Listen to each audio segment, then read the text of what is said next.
I stared at my phone, reading the text message for the fifth time, my hands trembling slightly. I know what you're hiding, Marin. We should talk before Everett finds out. My mother-in-law's words glowed accusingly on the screen. My name is Marin, and until 5 minutes ago, I thought the worst thing about my relationship with my mother-in-law was her constant reminders about my food allergies.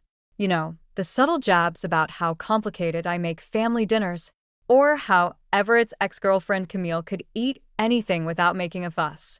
I was standing in our kitchen, the morning sun streaming through the windows, when the message arrived. The coffee I'd been sipping turned bitter in my mouth. What could Lorna possibly think she knew about me? I'd always been an open book, sometimes to a fault. Hey, beautiful. Everett's voice made me jump. I quickly locked my phone and set it face down on the counter. He wrapped his arms around my waist from behind, and I forced myself to relax into his embrace. You okay? You seem tense. Just your mom being? Your mom, I said, trying to keep my voice light. She wants to talk. Everett's arms stiffened slightly. What about? She didn't say. The lie felt heavy on my tongue, but I needed time to figure this out. Probably another lecture about cross-contamination in her kitchen. He sighed, his breath warm against my neck. I'll talk to her again about the allergy thing. She needs to understand it's not a choice you're making to be difficult. If only that were the real issue. I turned in his arms, studying his face, the kind eyes, the slight worry line between his brows that appeared whenever his mother came up in conversation. Remember when we first started dating, and you told me your mom was a bit protective? He laughed. Understatement of the century? Just a bit. I managed to smile, but my mind was racing. What could Lorna possibly think she had on me? I never cheated, never lied about anything important. The only secret I kept was, but no, she couldn't know about that. Nobody knew about that. My phone buzzed again. Everett reached for it, but I snatched it first. Sorry, probably work, I said, stepping away. His expression flickered with confusion at my sudden movement. Another message from Lorna. I'm coming over this afternoon. We can discuss the photo I found while cleaning out the attic. My blood ran cold. The attic, where Walter, my father-in-law, had stored boxes of old family photos, including ones from before I met Everett. Before I changed my name. Before I became the person I am today. I need to run some errands, I said quickly, already grabbing my purse. I'll pick up dinner on my way home? Marin? Everett's voice stopped me at the door. You'd tell me if something was really wrong, right? I looked back at my husband, the man who'd loved me unconditionally for the past 5 years, who'd chosen me despite his mother's constant comparisons to perfect Camille, who didn't know that the woman he married had reinvented herself long before we met. Of course, I lied again, hating myself for it. Everything's fine. As I drove away, my phone kept buzzing with messages I couldn't bear to read. Lorna had finally found the ammunition she'd been looking for since the day Everett brought me home. The question was, what would she do with it? The truth about my past wasn't just my secret to keep. It was my survival story. And I'd be damned if I'd let Lorna twist it into something ugly. But first, I needed to know exactly what she'd found in that attic. I pulled into Lorna and Walter's driveway, my heart pounding against my ribs.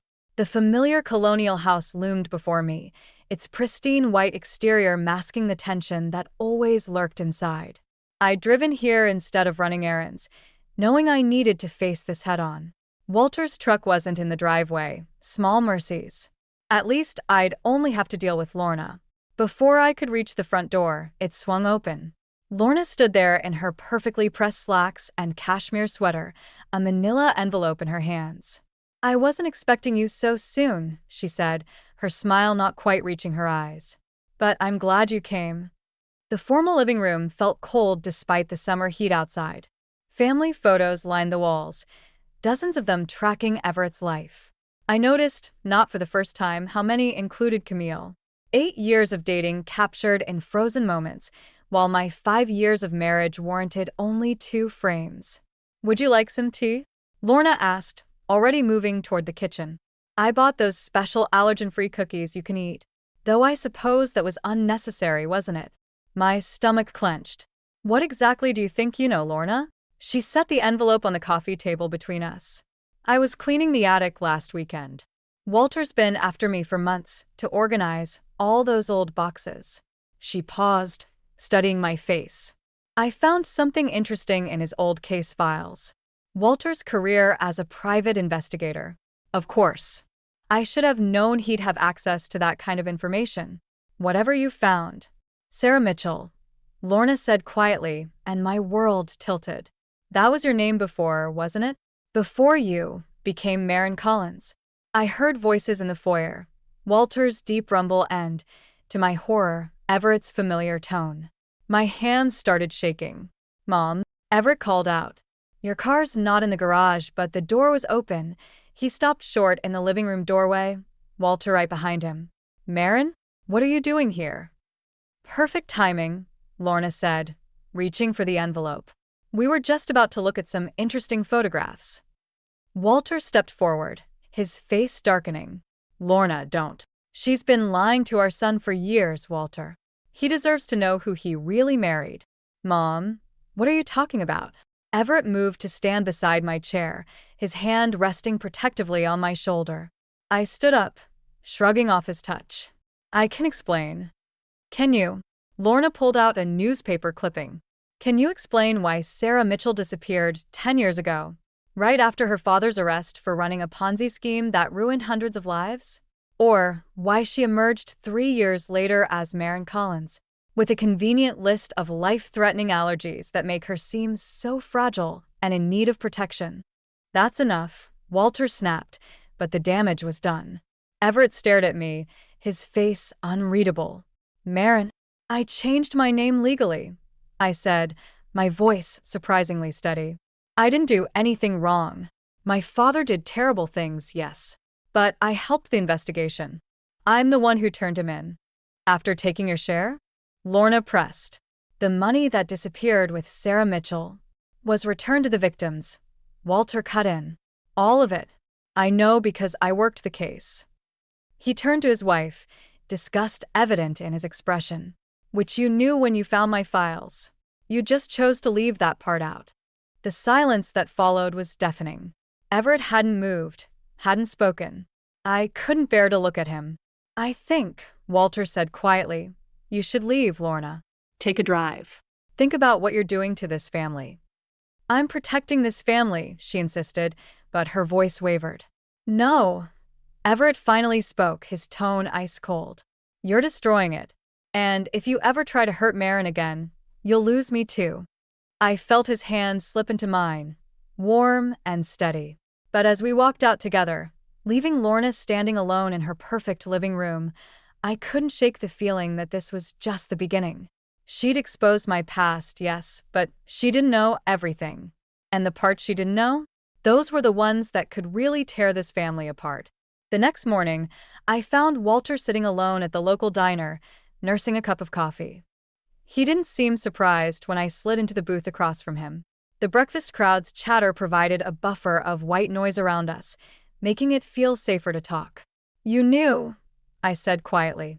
All this time, you knew who I was. He pushed a manila folder across the table, different from the one Lorna had yesterday.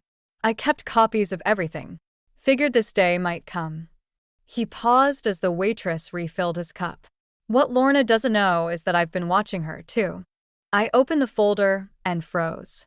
Inside was a photo of Lorna having lunch with Camille, dated just last week. She's still in contact with her? More than that. Walter's face was grim. They've been plotting. Lorna's been feeding Camille information about your marriage, your medical conditions. They're trying to prove your allergies are fake. My hands started trembling. Why are you showing me this? Because my wife is about to do something stupid.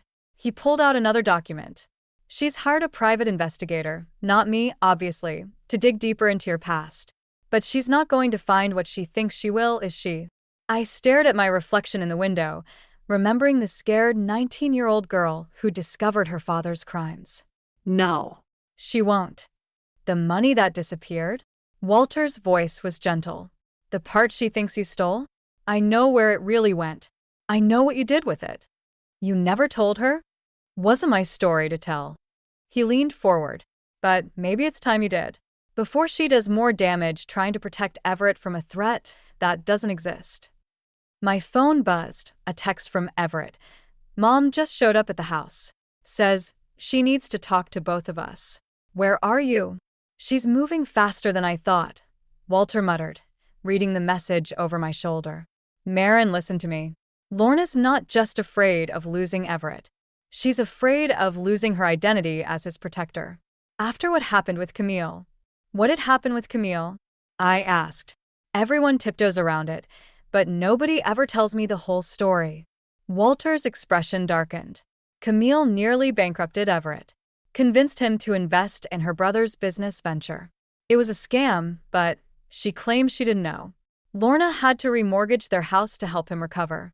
That's why she's so paranoid about me being another con artist? I laughed bitterly. Ironic, considering my background. The difference is you exposed the con. You didn't profit from it. He pulled out one final document, a newspaper article I'd never seen before. It detailed how an anonymous source had helped return millions to the victims of my father's scheme. You gave up your inheritance to make things right. My phone buzzed again. Everett. Mom's saying something about proof. Please come home. I stood up, gathering the documents. I need to go. Maren. Walter caught my arm. There's something else you should know. About why Lorna's so fixated on Camille. He hesitated. Camille's pregnant. And she's claiming it's Everett's. The world tilted sideways. That's impossible. They haven't been together in years. I know. But Lorna wants to believe it. Because if it's true, then she has a reason to push me out completely. I felt oddly calm, despite the bomb that had just been dropped. When did Camille tell her this? Yesterday morning, right before Lorna found my old case files about you. He gave me a meaningful look. Convenient timing, wouldn't you say?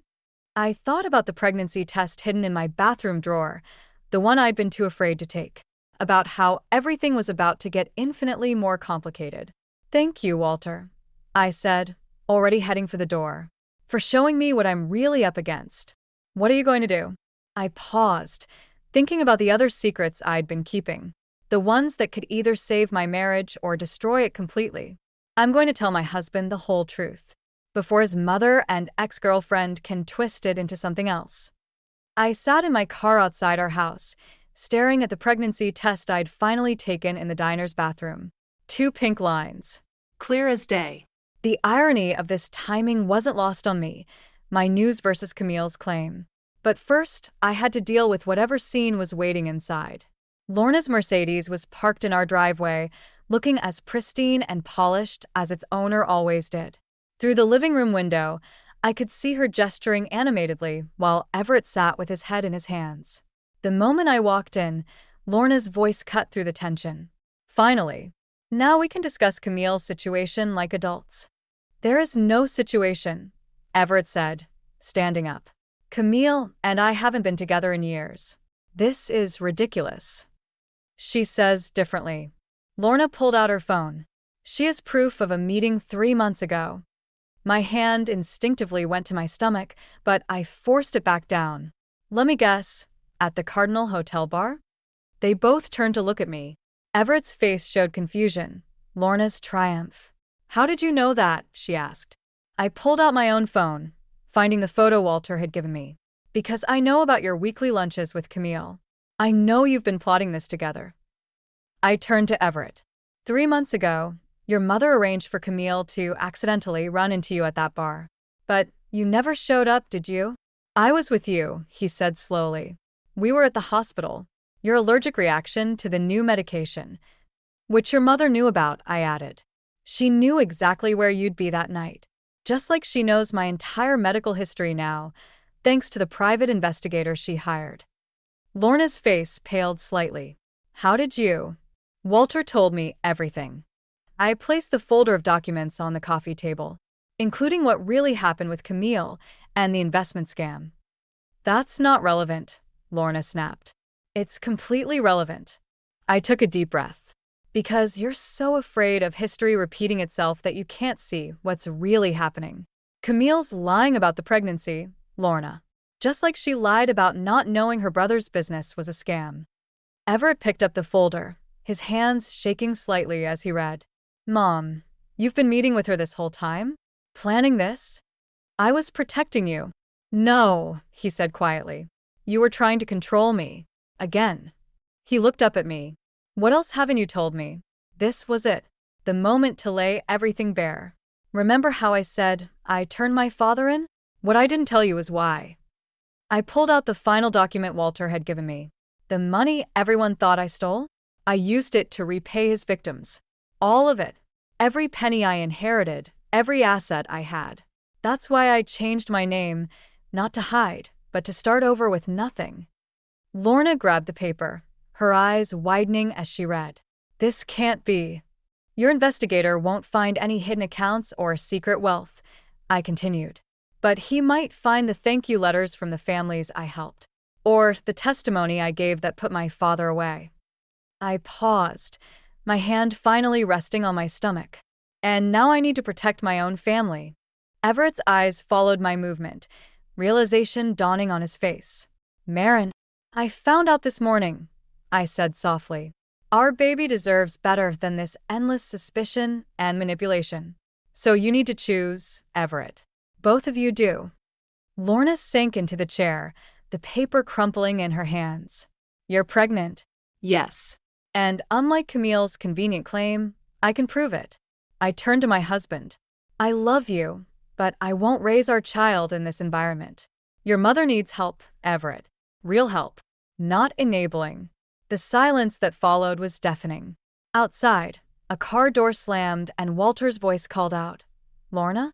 Are you ready to tell them the real reason you're so desperate to keep Everett close? I watched the color drain from my mother-in-law's face, and I realized we were about to uncover yet another layer of this family's carefully constructed facade. Whatever came next would either heal us or break us completely. But at least now, with my own secret revealed, I could face it honestly for my child's sake, if nothing else. Walter's words hung in the air as he entered our living room. The tension was thick enough to choke on, but Lorna's face, that's what caught my attention. Pure fear, something I'd never seen from her before. Don't, she whispered to Walter. Please. The pregnancy dinner is tomorrow, Walter said, ignoring her plea. Were you planning to serve that special cake you ordered? The one with the almond flour? My blood ran cold. Everett stepped forward. Mom, it's a family recipe, Lorna said quickly. I wanted to make something traditional to celebrate. To celebrate? Walter pulled out a receipt. Like you celebrated when you ordered that cake for Maren's birthday last year? The one that mysteriously got mixed up with a nut-free version at the last minute. I remembered that day, how Lorna had seemed almost disappointed when I didn't take a bite. How she'd insisted it was safe, but Walter had intercepted the plate. You knew about my allergies, I said softly. You knew exactly what almond flour would do to me. And now, Walter continued, with a grandchild on the way, were you hoping to prove Maren's allergies were fake? Or were you hoping for something worse? Everett's face had gone pale. Dad, what are you saying? I'm saying your mother has been testing Maren's allergies for years. Small doses, watching for reactions. Like some twisted scientific experiment. The room started spinning. All those times I'd felt sick after family dinners, the mysterious reactions that didn't make sense. I had to know. Lorna burst out. Had to prove she was lying like everything else about her. You don't understand. I can't lose him again. Again? Everett's voice cracked. What are you talking about? Walter moved to stand beside his wife. Tell him, Lorna. Tell him about the baby you lost before Everett. About how it broke you so badly you couldn't bear the thought of losing another child.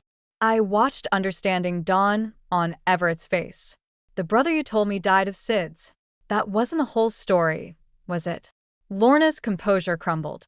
I was allergic to the medication they gave me during the pregnancy.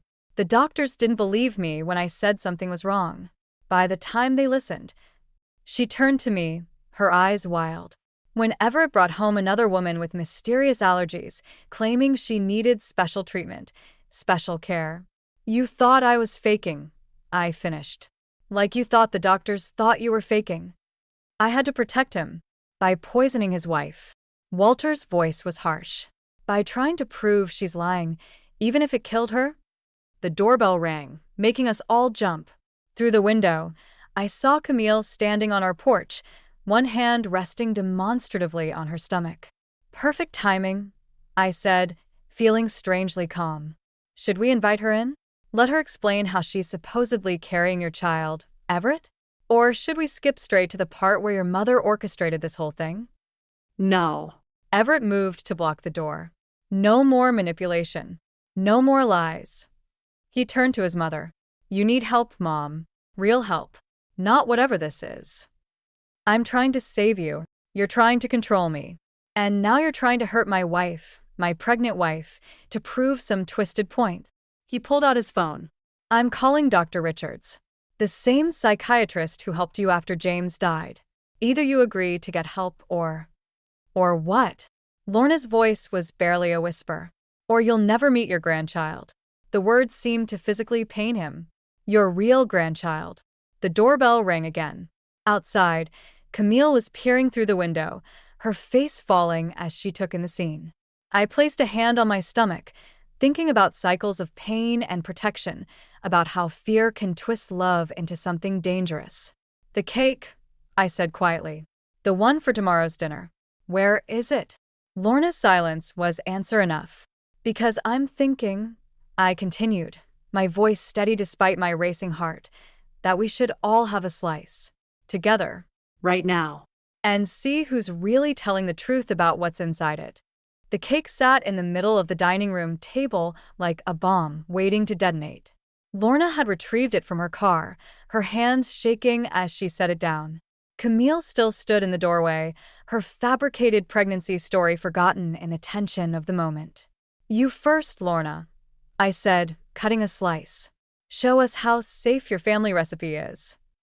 This is ridiculous, she whispered, but I saw the fear in her eyes. Is it? Because I have my EpiPen right here. I placed it next to the plate. And I've already texted photos of this whole situation to my lawyer. So, if anything happens to me, I let the threat hang in the air. Everett grabbed my arm. Madam, stop. You're pregnant. We can't risk. Can't risk what? I pulled away from him. Can't risk proving that your mother has been slowly poisoning me for years? That she was planning to do it again, even knowing I'm carrying your child. I never meant to, Lorna started. To what? Kill me? Just make me sick enough to prove I'm lying? My voice cracked. Do you know what it feels like, Lorna? When your throat closes up. When you can't breathe, and every second feels like drowning? Walter stepped forward. I have the receipt from the bakery. The order specifically requested almond flour. Stop. Lorna's voice was barely audible. Please, just stop. Why? I picked up the knife again. Isn't this what you wanted? To expose the truth. Camille cleared her throat from the doorway. I should go. No. I pointed the knife at her. You're part of this too. The fake pregnancy story? That was supposed to be the backup plan, wasn't it? If the cake didn't work, I needed the money, Camille admitted quietly. Lorna said. Enough. Everett's shout made us all jump. This ends now. Mom, eat the cake. Lorna stared at her son, tears streaming down her face. I lost one son. I couldn't lose another. So, you tried to kill my wife instead? I just wanted proof. She grabbed the fork, hands trembling. Fine. I'll show you. Everything happened in slow motion. Lorna lifted the fork to her mouth, but her hand was shaking so badly that crumbs fell onto her blouse. As she swallowed, her eyes went wide. Mom, Everett stepped toward her. Lorna's hand went to her throat. I can't breathe. Walter rushed to her side. Lorna, what's wrong? The medication, she gasped. My allergy to the new heart medication. My EpiPen clattered to the floor as realization hit. The same allergies she'd accused me of faking, she had them too. Different trigger, same result. Call 911, Walter shouted, lowering Lorna to the floor as she struggled for breath.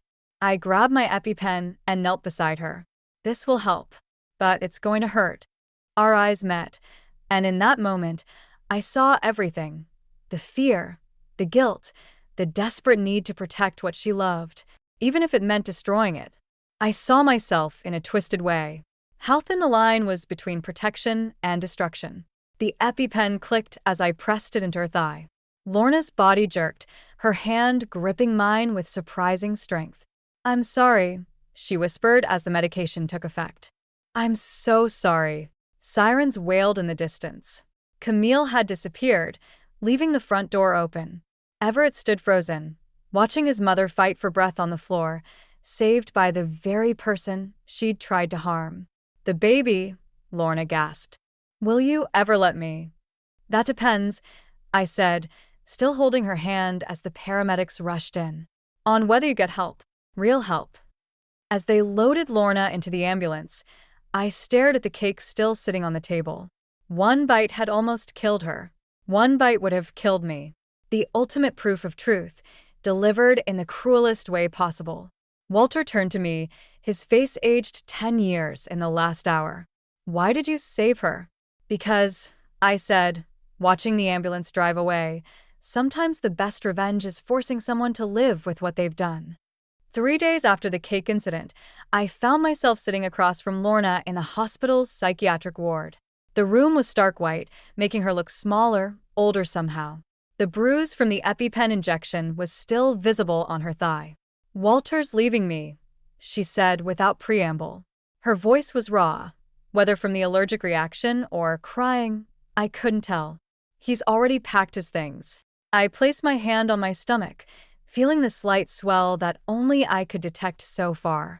"Did you ever actually check the ingredients in that cake? Or did you just assume I was lying about my allergies, like you assumed everything else?" She flinched. I was so sure that I was manipulating Everett, using my allergies to control him. I leaned forward. "The way you used your grief over James to control your family? You don't understand what it's like to lose a child." "No, but I understand what it's like to lose everything else." I pulled out an old photograph, me as Sarah Mitchell, standing next to my father at a charity gala. When I turned him in, I lost my name, my family, my entire identity. But I did it because it was right. Lorna's hands trembled as she took the photo.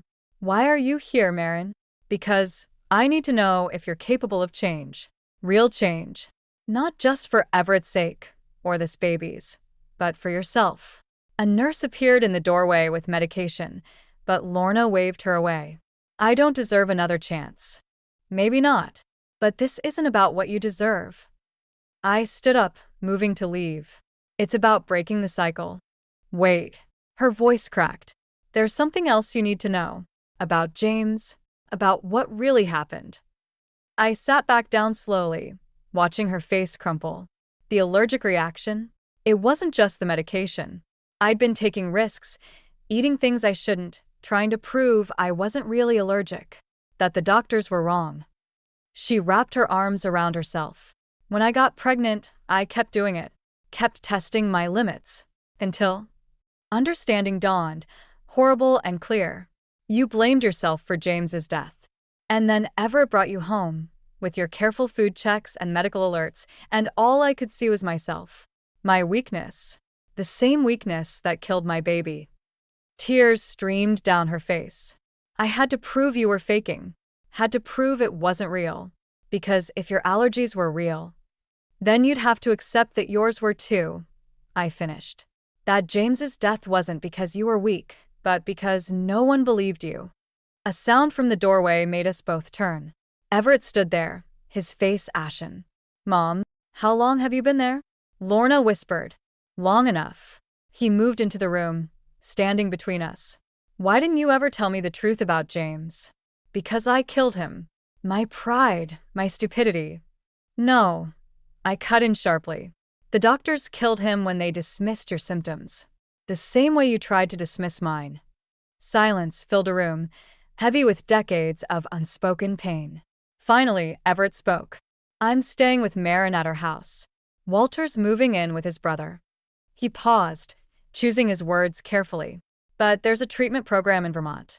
6 months, specialized in trauma and anxiety. They have experience with patients who have severe allergies." Lorna's eyes darted between us. You'd let me come back? After everything? Not come back, I said firmly. Start over. But only if you do the work. Only if you face what really happened with James and what you tried to do to me. And the baby? I touched my stomach again. Will know their grandmother when she's ready to be known. Really known, not hidden behind walls of control and fear. As we left the hospital, Everett took my hand. You're either the most forgiving person I've ever met or the most strategic.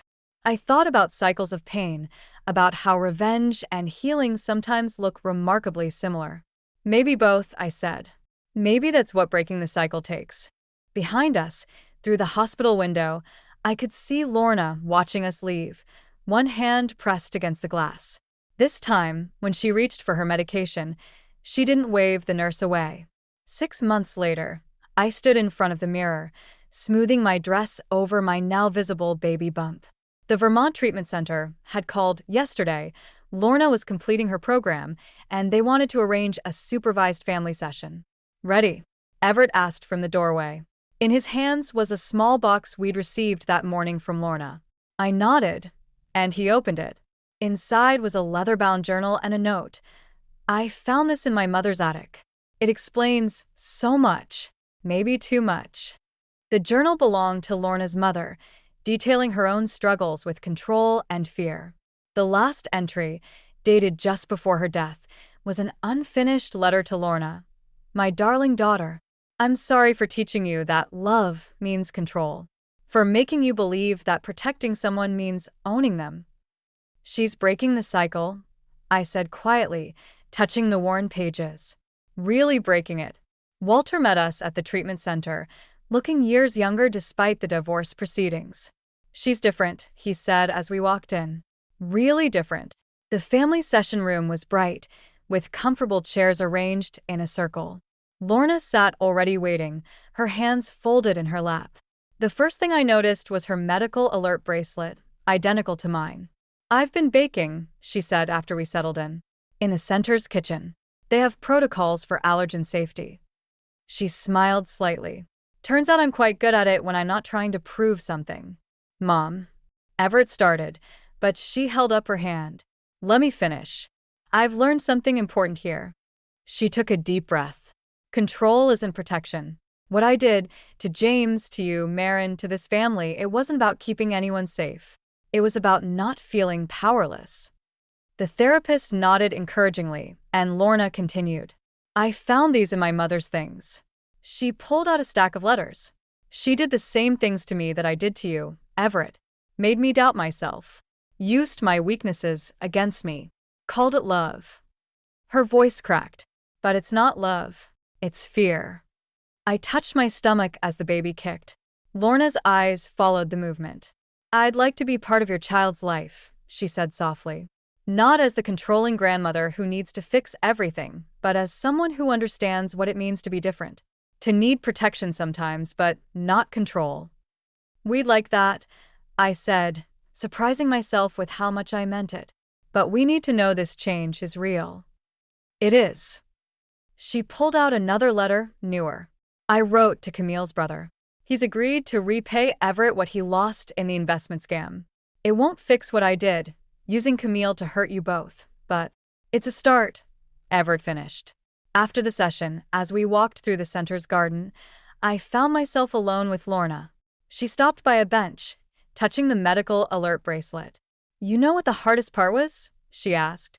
Accepting that you and I are more alike than different. Both of us changed our names, running from our past. Both of us living with invisible threats. Both of us. Survivors, I finished. Not victims. She nodded, tears in her eyes. I named him James because it means supplanter, someone who takes another's place. I was so afraid of being replaced, I nearly destroyed everything trying to prevent it. I took her hand, placing it on my stomach where the baby was kicking. This little one? We're naming her Hope. Later that night, as Everett and I lay in bed, he asked, Do you really trust her change? I thought about the journal, about cycles of fear and control, about how healing sometimes requires walking through the darkest parts of ourselves. I trust that she's trying, I said finally. And sometimes that's the bravest thing we can do. On our nightstand sat the last page of Lorna's mother's letter, its final lines hauntingly familiar. The greatest act of love isn't holding on. It's learning when to let go. The baby kicked again, and I smiled, thinking about names and changes and the future we were building, not despite our scars, but because of them. Some cycles, it turns out, are meant to be broken. The day my world turned upside down began like any other. I was in the kitchen, the aroma of freshly brewed coffee filling the air, when my phone rang. Glancing at the screen, I saw Dr. Jennings' name flash. My heart sank. "Elaine Morrison," I answered, trying to keep my voice steady. "Mrs. Morrison, it's about your father, George. I'm sorry to say it's cancer, terminal. He might have 6 months, perhaps less." Dr. Jennings' voice was a blend of professionalism and sympathy. The news hit me like a physical blow. My father, the man who raised me single-handedly after Mom passed, was now facing his final chapter. Alone, the thought was unbearable. I found Ethan in his study, surrounded by piles of paperwork. "Ethan, we need to talk. It's about Dad. He's dying." Ethan looked up, his expression barely changing. "And what do you expect me to do about it?" The coldness in his voice stung, but I pushed on. "I want him to move in with us. He shouldn't be alone now, and we have plenty of space." Ethan scoffed, a sound that echoed off the walls of the study. "Here, live with us? Elaine, be reasonable. This house is for us, not for charity cases. If you're so desperate, let him stay in the garden shed. But that's as far as I go." The garden shed. The words echoed in my mind, a cruel and mocking suggestion. How had my life come to this? Marrying Ethan, I had hoped for love and companionship, but all I found was a life of silent transactions and cold indifference. That night, as I lay in our bed, Ethan's snoring filling the room, I couldn't help but think back to the days of my youth, days filled with laughter and dreams, days when the future seemed bright and full of possibilities. And now, here I was, contemplating setting up a home for my dying father in a garden shed, because my husband, the man who vowed to stand by me, had no room for compassion in his heart. The irony of it all was not lost on me. Ethan, who always preached about family values, was now turning his back on the most basic human decency. The realization was bitter, and it kept me awake long into the night. As dawn broke, a determination stirred within me. If Ethan wouldn't help, I would do it myself. I would make the garden shed a home for my father, a place where he could spend his final days surrounded by love and care, even if it was just from me. I rose from the bed, my mind made up. It was time to take a stand, for my father, and perhaps for myself too. As I embarked on the task of transforming the garden shed into a livable space for my father, memories of the past swirled through my mind, each one a sharp contrast to my current life. I remembered the days of my youth in our small but happy home, where laughter was our constant companion. My father, George, was a beacon of strength and kindness, filling the void left by my mother's early passing. He taught me the value of hard work and the joy of simple living. But our simple life took an unexpected turn when I was 19. The Daltons, a prominent and influential family in our town, appeared at our doorstep with a proposal that felt more like a decree. My father had accumulated a debt, a secret he had kept hidden, fueled by his descent into gambling after Mom's death. The Daltons offered a solution: marry their son Ethan, and the debt would be forgiven. The choice was presented as an opportunity, but it was a demand. My dreams, my aspirations, and my budding relationship with Michael, the boy next door who held my heart, were all swept away in that moment. Ethan Dalton, the man who now lay beside me night after night, indifferent to my existence, was a stranger on our wedding day. Our marriage was a transaction, devoid of love or warmth, a sacrifice I made to save my father from ruin. Over the years, I had learned to play the role of Ethan's wife, managing our home and assisting in his business, without compensation or gratitude. My life had become a series of routines, my dreams shelved and forgotten. Yet as I worked on the shed, painting walls and selecting furniture, a sense of purpose I hadn't felt in years began to stir within me. This project, though born out of necessity, was mine. It was a tangible connection to the independent and spirited girl I once was, a girl who believed in making a difference. As I stood back to admire my handiwork, the shed no longer seemed like a symbol of Ethan's cruelty, but a testament to my resilience. It was small, but it was filled with the warmth and love that our sprawling mansion so conspicuously lacked. I realized then that this shed was not just for my father. It was a sanctuary for my own weary soul, a place where I could reconnect with the parts of myself that I had lost in the years of my loveless marriage. It was in this small space, amidst the smell of fresh paint and new beginnings, that I made a silent vow. I would be there for my father, just as he had always been there for me, and in doing so, I would find a way back to myself, to the Elaine who dared to dream and love. The transformation of the garden shed into a cozy abode for my father was more than just a physical change. It was a reflection of my inner turmoil. As I worked, my thoughts often drifted to the strained tapestry of my marriage with Ethan. Our relationship, if it could be called that, was a study in silent endurance. Ethan was always more a businessman than a husband. He viewed everything through the lens of profit and loss, including our marriage. The warmth and connection that should have adorned a marital life were conspicuously absent in ours.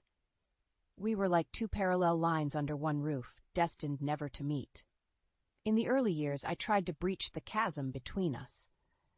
I attempted to take an interest in his work, to be the wife I thought he wanted, but my efforts were met with indifference, or at times with barely concealed irritation. Ethan had no interest in a partner. He wanted an accessory, someone to manage his home and host his business associates. As the years passed, I found myself fading into the background of Ethan's life.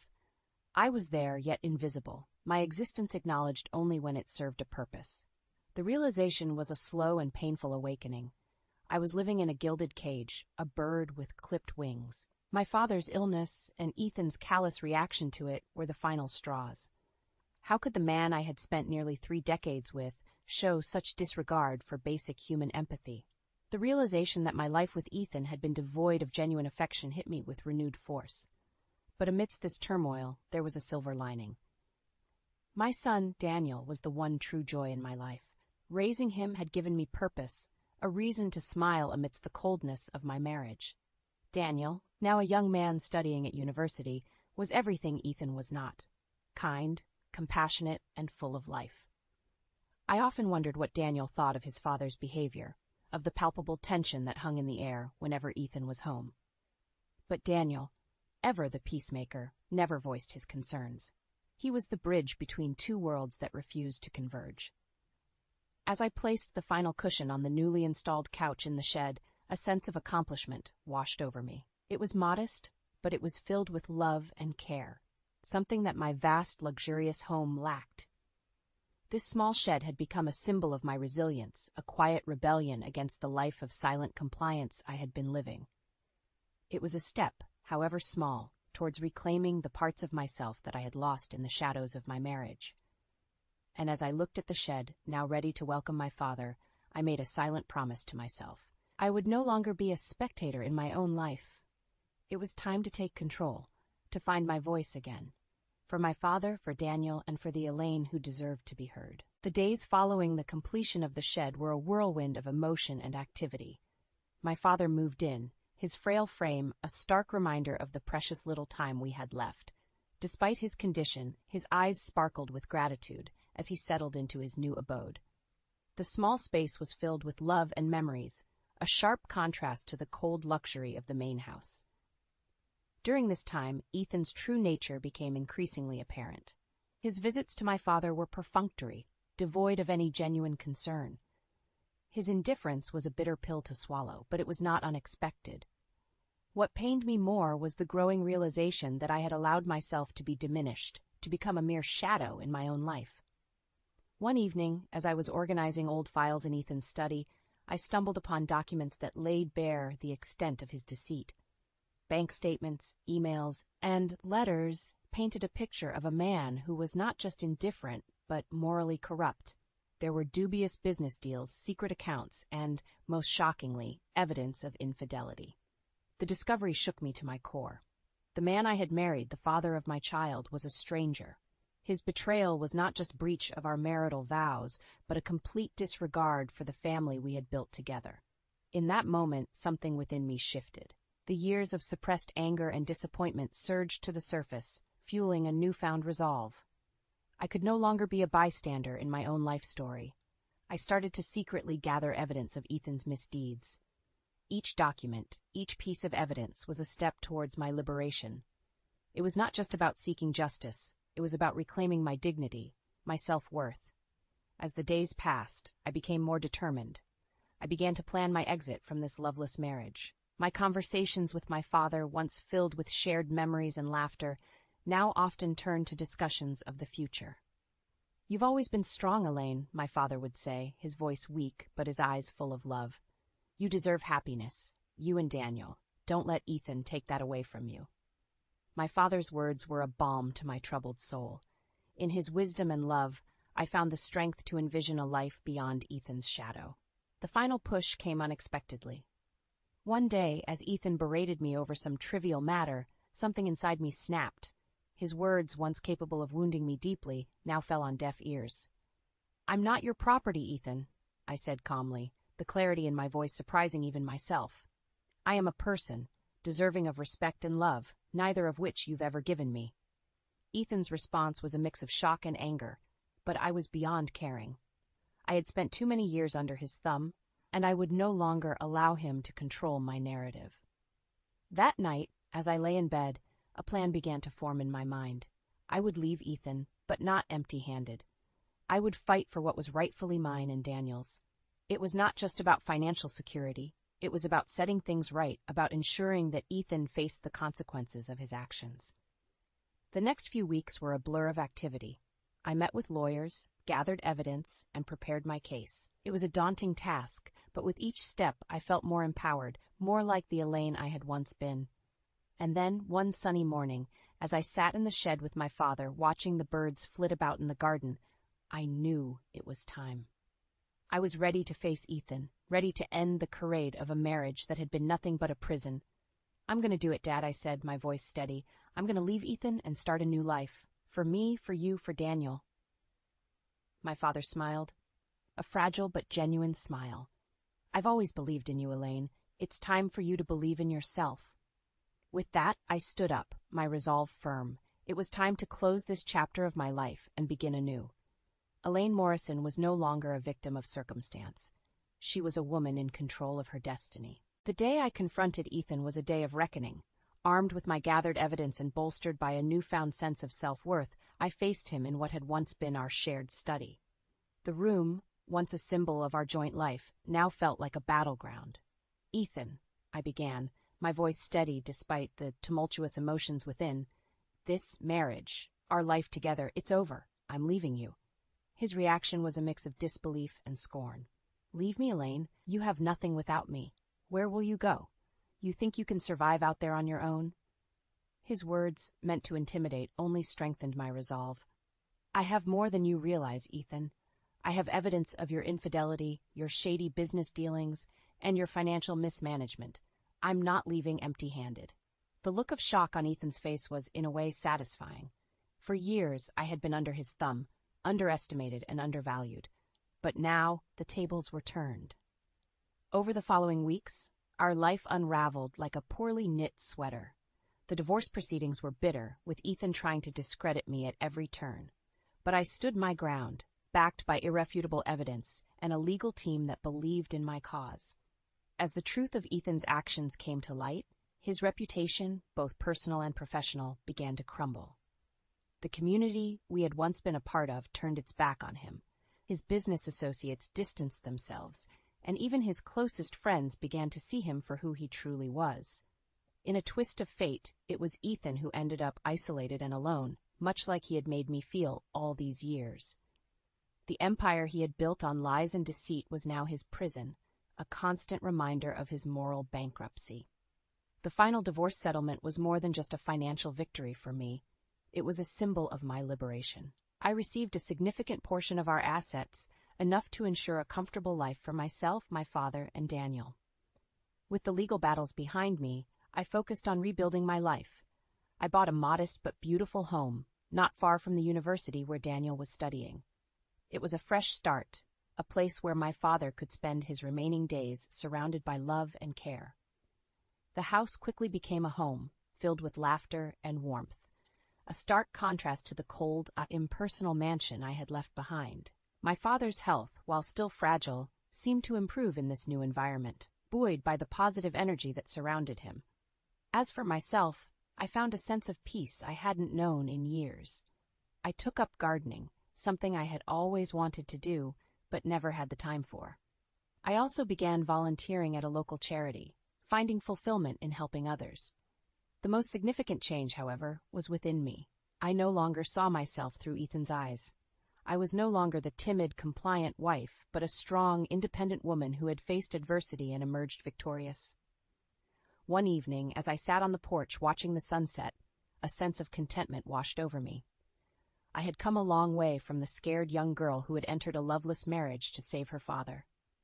I had fought for my dignity, for my right to happiness, and I had won. My journey was not just about leaving Ethan, it was about finding myself. And as I looked towards the future, I knew that whatever challenges lay ahead, I would face them with strength and grace. Elaine Morrison had finally come home. Strangers, get out of our house. A few days after Richard passed away, suddenly 9 of his relatives barged into our house. They claimed the house was theirs and that I, an outsider, should leave. However, upon hearing this, I burst into laughter. Unaware of the situation, they stared at me suspiciously and pressed me for an explanation. Don't you all know? I revealed a wish Richard had entrusted to me, which left his relatives pale-faced. Shocked by the truth, they nearly collapsed. My name is Hilary Ford. I work in the kitchen of a restaurant, aged 52. Hilary, can you work overtime today? Hey, manager. Hilary said she couldn't do overtime. That's right. She has to visit her husband in the hospital. So we said we would cover for her until he's discharged. Ah. That's right. Sorry, Hilary, you can leave on time today. Our restaurant is a famous Chinese restaurant in town. It's cheap and delicious, yet voluminous, which is why there's a queue every day. I used to happily work overtime. But since my husband Richard was diagnosed with cancer and is now hospitalized, I have been leaving on time. He is 54 years old, 2 years older than me. We've been married for 30 years. But this is the first time he's faced such a serious illness. Although we discovered the cancer during a medical checkup, it had already metastasized, and his condition has rapidly deteriorated since. It's pathetic. Since I usually just stayed at home and worked, I don't have much physical strength. He worked from home as an interior coordinator, freelancing, and managed all his work on a single computer. Thanks to this, he mostly took care of the household chores, and I was free to work from morning till night. However, since he fell ill, I've had to ask my workplace for a shift change. I start early in the morning and leave during the busiest hours to take care of him. That's how I've come to rely on everyone's help. Everyone, I'm sorry for always causing trouble. What are you saying? If you look so gloomy, your husband will feel uneasy when you visit. That's right. Keep smiling and take good care of him. If things get tough, the manager can handle both the hall and the kitchen. Hey, what do you think I am? My cheerful colleagues laughed. When I asked them for help, none of them showed a displeased face and accepted it. In fact, they even suggested I leave early. The manager adjusted the shift, despite the loss of money, to my current working hours. I am truly grateful to work in such a wonderful place. Once things settle down, I'll definitely repay their kindness. With these thoughts, I thanked everyone, punched out my time card, quickly got ready, and rushed to the hospital. Ah, Mrs. Ford. The doctor just arrived and is talking with your husband. When I arrived at the hospital, a nurse kindly informed me. Upon hearing her words, I hurried to the room where Richard and the doctor were talking. "Your wife is here too." "Oh, you're done with work? Thanks for your hard work." Richard is 2 years older than me. People often mistook me as the older one due to his youthful face. But since his cancer diagnosis, he seems to have aged rapidly. Now, he looks his age, perhaps even older. His gaunt face has lost its vitality. And his smile is feeble. "I won't lose to the disease," he had said cheerfully at first. But the body is honest. Contrary to his words, he is weakening day by day. We were just discussing the progression of his illness. "My husband's condition is..." "Doctor, I'll explain the rest myself." I tried to hear more from the doctor, but Richard interrupted, giving me a bad feeling. The doctor seemed to sense something as well and quietly left the room after nodding. "Hey, Hillary, how long have we been together since we got married?" Suddenly, Richard muttered while looking out the window. More than his condition, I was perplexed but answered his question. 30 years. 30 years. It felt long, but looking back, it went by in a blink of an eye. Stop it. It sounds like the end is near. Half a year. As Richard reminisced, he spoke as if he had come to terms with the end of his life, prompting me to hastily stop his remarks.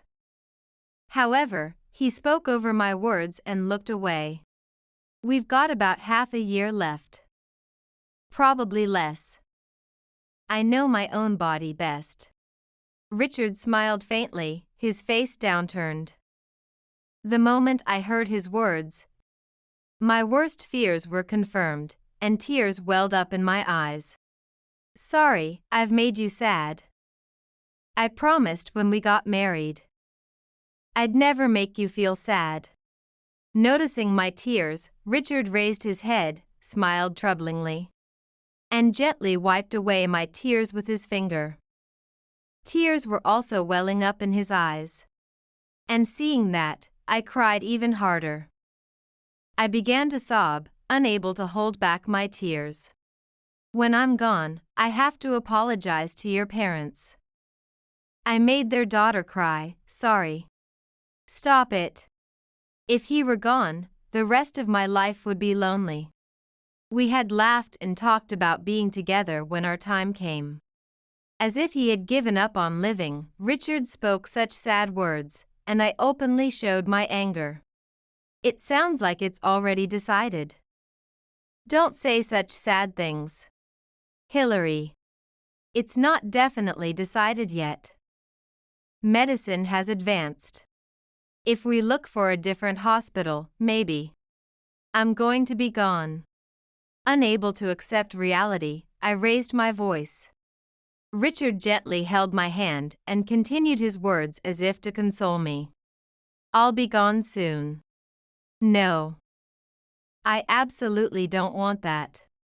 I want to take care of what needs to be done before I'm gone. I want to spend every last moment with you." Saying this, Richard shared his plans for the future. "I don't want to spend the rest of my life in a hospital.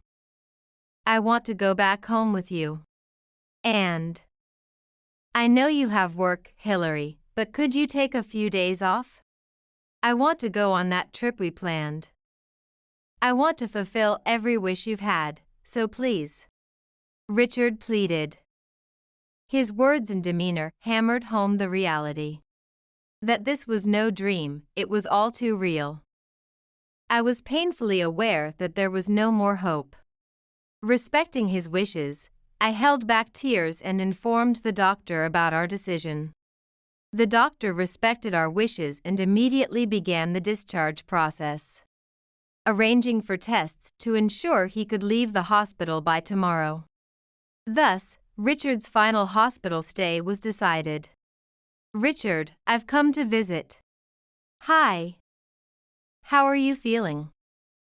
About ready to kick the bucket, huh?" Hillary, you're here too. I thought it was just Richard. Since there was time until dinner, I stayed in the hospital room to be with him as long as possible. Suddenly, Richard's mother, his brother Greg, and Greg's wife Jenny arrived to visit. It's been a while, you all. Greg, Richard's brother, is 55 and works in construction. But he has a terrible habit of slacking off and has no title at his age. Merely coasting along at work. His wife, Jenny, is 34 and beautiful. But her harsh facial expressions and terrible language, especially towards me, are striking. She seems to despise me. Their mother is 74 but looks younger and is physically fit. However, her nasty personality is clear, and she is miserly with money. She dotes on Greg and dismisses Richard. I despise Richard's family. Greg, as usual, makes insensitive jokes, and Jenny probably hates me. From the moment we met, she has treated me as an enemy, dropping snide remarks whenever she could. The mother-in-law treats Richard and me as if we are not human, constantly irritating us. She sees him as a cash cow. Every time we meet, it's always about money. Greg has a large family, doesn't he? Since you two don't have children and both earn, you must have some extra money, right? Can you spare some? This kind of pleading had become the norm. Greg's family, including his mother, is a family of 9. His previous wife ran away, leaving him with 4 stepchildren, and he remarried Jenny, who had 2 children with him, leading to a life of poverty. They couldn't make ends meet on their earnings alone and started begging us for money. What do you all want with so many of you here? What's with that tone? Your own mother comes to visit, and that's how you greet her? That's right, Richard. Value your mother. She's been lonely since your father passed away. The in-law's attitude worsened after the father-in-law passed away. He was a strict and sensible man. While he was alive, the mother-in-law did not behave this way. The family was harmonious. However, after his death from old age, she changed completely, as if freed from a shackle. She had been considerate towards us only because of the father-in-law's wishes. Without him, she treated me as an intruder. Richard, too, became merely a source of money for her. Greg had been disowned during the father's lifetime due to eloping with his previous wife. But the disownment was lifted after the father's death, and he returned home with Jenny as his new wife. Even though this town puts a lot of effort into supporting child-rearing, raising 6 children is simply beyond ordinary financial means. Richard always shook his head at such naive thinking. It's been tough making ends meet this month. Could you help us out a bit? What? Stop it. How can you say such foolish things at a time like this? Stay out of this, outsider. This is a family matter. That's how it is. Furious at their audacity, I raised my voice in anger, but Greg dismissed me. And Jenny laughed mockingly at me, shooing me away as if I were a dog. I'm sorry, but we can't spare any money. Oh. That's inconvenient. I thought you'd have some money since I came all this way. Sigh. Really, what a useless son. His mother muttered under her breath, barely audible to Richard. The 3 of them were behaving in a way that stretched the limits of decency. So, how is he doing? The cancer progression, discharge plans? Clearly, she wasn't asking out of concern. It was typical of her greedy nature. Probably scheming for some financial benefit.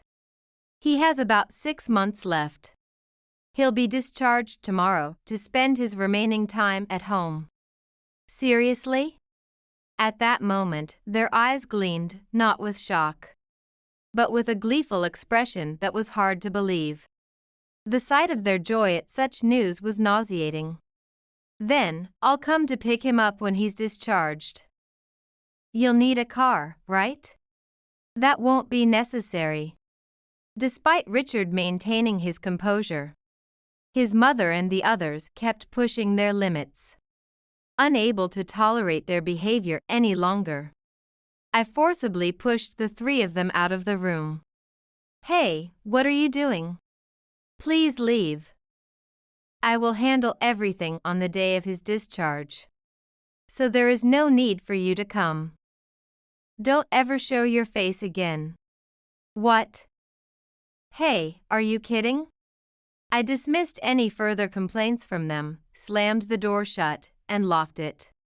I quickly explained the situation to the hospital staff, asked the nurse to restrict visits to anyone but me, and ensured that the in-laws could not meet Richard.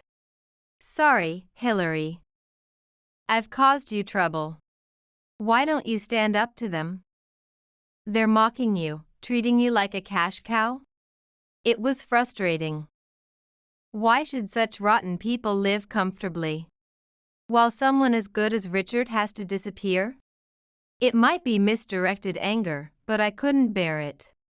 I still deeply love Richard and couldn't accept the reality of him being gone. I didn't want to stress myself arguing back. But, seeing you speak up clearly for me made me happy.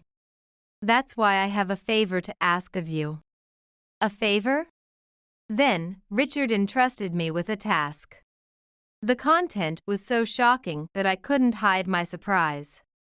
However, he was dead serious, looking earnestly at me and emphasizing his request. It's my first and last favor, so please. Understood. Thus, I took charge of something from Richard and returned home that day. Before his relatives could arrive the next day, I hurriedly discharged Richard from the hospital. Even though we were home, I feared his relatives might show up at any moment. Wanting to keep Richard away from them, I changed one of his wishes. Instead of staying at our house, I asked an acquaintance for a favor, and we temporarily moved into a villa they owned. Being away from home was a bit sad, but I don't care where I am as long as you're with me, Richard said with a bashful smile, making me blush a bit too. After that, I explained the situation to my workplace and took a long leave of absence. I wanted to be by Richard's side until the last moments of his life. With the help of friends, Richard was able to spend his remaining time peacefully until he passed away quietly in his bed 6 months later. At the funeral, I reunited with his relatives after a long time. I braced myself for their comments, but instead of showing sorrow, they simply smirked and stared at me with eerie smiles. The creepiness of their grins sent chills down my spine. What did that smile mean? I was soon to find out. After the funeral, when I was back home sorting through Richard's belongings, the doorbell rang. Opening the door, I was greeted by his mother and Greg, both carrying an excessive amount of luggage. We finally found you. Got a call from a neighbor saying you're back. What's with all this luggage? His mother complained as she tried to barge inside, but I blocked her way at the entrance, and Greg glared at me annoyingly. What are you doing? Move, you're in the way. I won't move. What's with this luggage? And why have you brought the kids too? Behind Greg, his entire family was present. I was puzzled by the situation, but showing confusion would play into their hands. They must have schemed something and come to our house. I decided to confront them firmly. Laughing mockingly, his mother uttered an unbelievable statement. From today, this house is ours. Others, get out of our house. I was stunned by her words. Unbelievably, his relatives, all 9 of them, had decided to take over our house on their own. Lost for words at their audacity, I was left speechless. A son's possessions naturally belong to his blood relatives, right? He even left us his will like this. She flaunted a will in front of me. However, hearing this, I burst out laughing, finding their foolishness hilarious. What's so funny? Jenny peeked from behind Greg, glaring at me displeased by my reaction.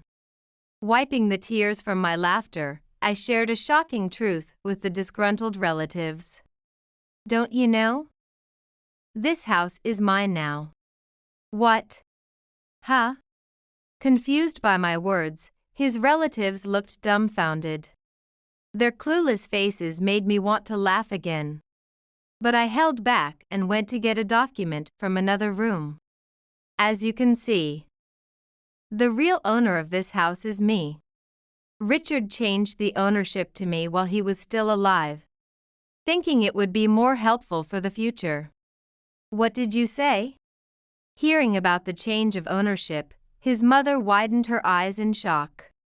She hurriedly snatched the document from me and examined it closely with Greg. It's really written here. The ownership is in this woman's name.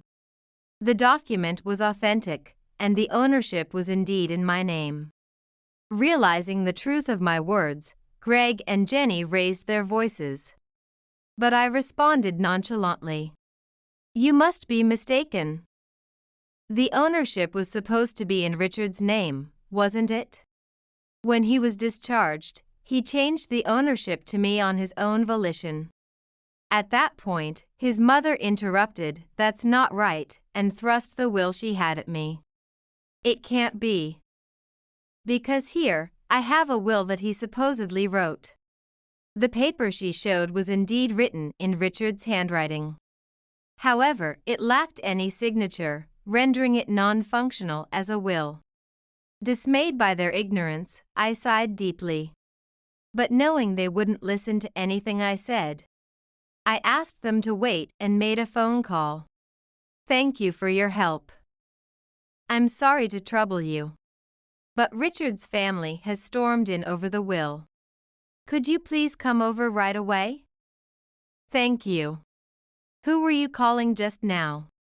Startled by my sudden phone call, Greg looked at me suspiciously. I didn't answer him in detail, but merely indicated for them to come inside. I seated his mother and Greg on the sofa and instructed the kids to play. Soon, the doorbell rang again, and I went to greet the caller, leading him directly into the living room. Sorry for the delay. A man in a suit entered, and Greg's group immediately became defensive, eyeing him with hostility. It's no trouble at all. Sorry for the sudden call. This is Mr. Anderson, a lawyer who has been helping us with Richard's affairs. I called him because your mother mentioned bringing a will. A lawyer? As soon as they realized Mr. Anderson was a lawyer, his mother exclaimed in shock. I had met Lawyer Anderson through a friend who had lent us the villa, and he had explained the situation to him. At first, Richard and I were anxious because Mr. Anderson was a young lawyer, just 30 years old. However, he was quick-witted and had a strong track record with family disputes, which reassured us after meeting him. We had entrusted him with all matters regarding the estate and the family dispute. His relatives had no idea Richard had hired a lawyer. Their faces showed surprise as if they had never heard such a thing. Greg and his family were also shocked and lost for words. Allow me to reintroduce myself. I'm Lawyer Anderson. I've come to discuss matters concerning Richard. We will be recording this conversation as it will serve as evidence. In contrast to Greg's flashy long hair, Lawyer Anderson had short hair and wore glasses to soften his sharp gaze, presenting a clean and professional appearance. Forgetting her place, his mother looked at Lawyer Anderson with admiration. Lawyer Anderson greeted, and the relatives, led by his gesture, also greeted and received his business card and lawyer badge. Seeing the badge, his mother straightened up. Greg and Jenny did the same, their demeanor tense. I sat down on the sofa with Lawyer Anderson, ready to face his relatives. Lawyer Anderson skillfully activated a voice recorder and started the discussion. Your mother has brought a will. May I take a look at it?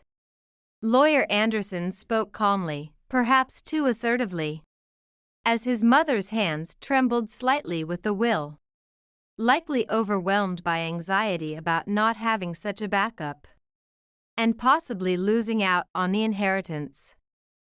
Facing a practicing lawyer, they couldn't just talk their way out of it, and their concern about an unfavorable turn of events was evident. Lawyer Anderson quietly reviewed the will handed to him by his mother. After reading it, he looked at me and nodded once. Thank you. I'll return this to you. Lawyer Anderson handed the will back to his mother with a forced smile. This seemed to fuel her anxiety further, prompting her to question the validity of the document. It was Richard's will, right? Yes, it appears to be Mr. Richard's will indeed. See? This means the house is ours now. His mother became confident upon hearing the affirmation of the will.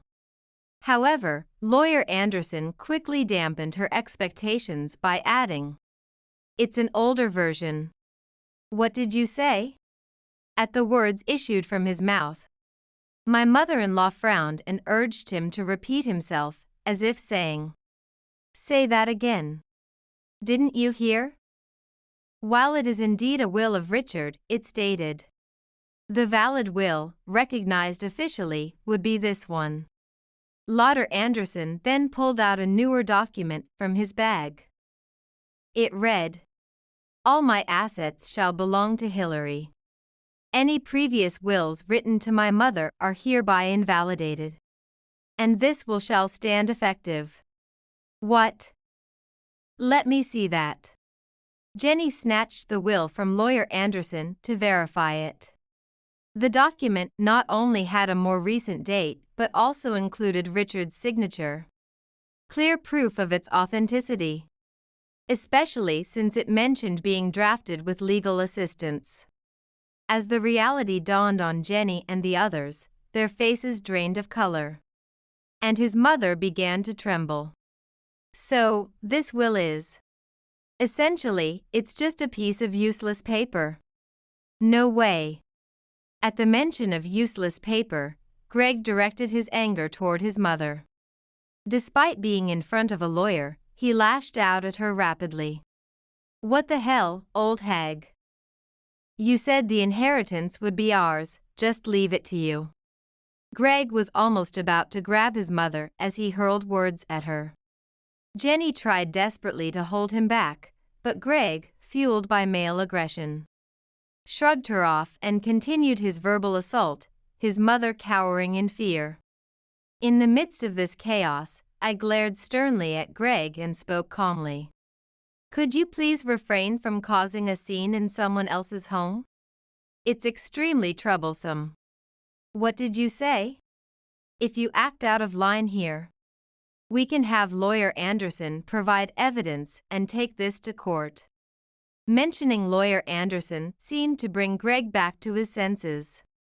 Remembering that the opponent was a lawyer, he hastily sat back down on the sofa.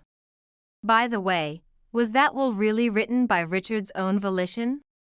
Seeing that things had settled, I directed a question at his mother. She seemed ready to affirm it was his handwriting, but I waited quietly for her response. Yes, he wrote it for me when he was hospitalized. Really? And he wrote it willingly, did he? Exactly, that's what your mother-in-law is saying. What's with all these questions? Jenny cut in, clearly frustrated by my interrogation style.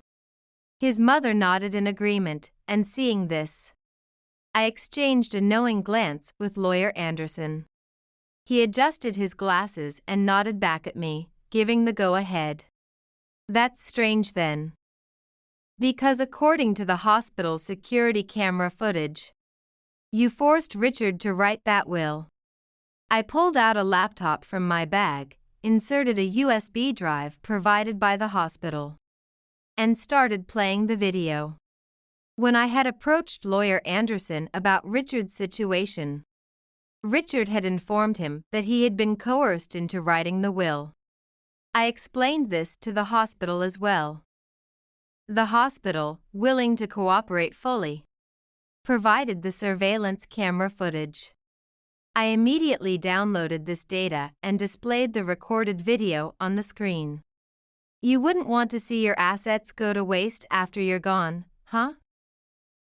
His mother could be heard coercing Richard in the video, with Greg and Jenny also complicit in the act. If you don't want that woman to suffer, just keep quiet and write the will. Right, Richard. If you just quietly write this, no harm will come to that woman at all. This footage was taken 3 days before Richard's discharge. They had inquired about his cancer's progression specifically to hasten their plan for the inheritance. It's not like that.